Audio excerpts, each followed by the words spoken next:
seisad pikas kassajärjekorras. On juba sinu kord, ning pead oma toodete eest maksma. Järsku sa avastad, et sul ei olegi rahakotis piisavalt raha, et oma toodete eest maksta.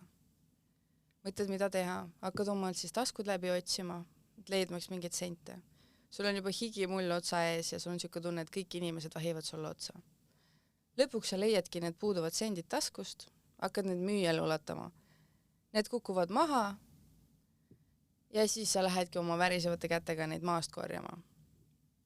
Sulle tundub, et see võtab terve igaviku. Sul süda klopib ja pea käib ringi. Kui lõpuks sa saad need kätte, maksad oma toodete eest. Viskad kähku asjad kotti ja tormad ukse poole. Kas tundub tuttav stsenaarium? Kutsumata külaline nimega ärevus käis jälle külastamas. Ärevus kui selline on tegelikult keha loomulik kaitsemehhanism, mis annab signaali siis ohu korral. Ärevuse häireks võime me seda nimetada siis, kui ärevus väljub kontrolli alt ja aju hakkab nägema ohtu siis, kus seda tegelikult ei ole. Kontrolli alt väljunud ärevus võib muutuda väga kahjustavaks ja segada sinu igapäevast elu. Kuidas siis ennast aidata? Üks väga hea ja praktiline polüteraapia harjutus ärevuse korral on siis selle mõõtmine ja jälgimine. Hakka igapäevaselt kirjalikult oma ärevust skaalal 1-10 mõõtma. Pane kirja, miks see ärevus tekkis, mis hinde sa sellele anneksid ning mis ta just selle hindega on. Kui teadvustad endale, mis selle ärevuse tekitas, siis saad seda alles muutma hakata. Ärevasele tähelepanu andes ja seda lahti mõtestades hakkab see vaibuma.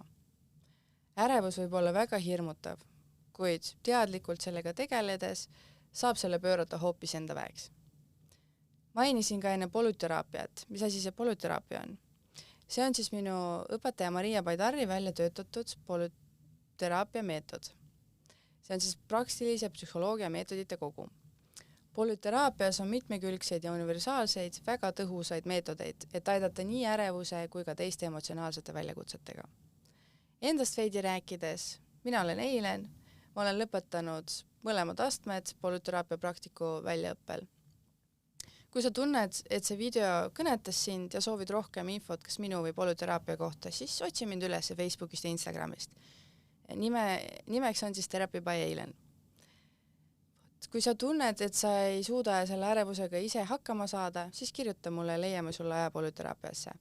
Päikest!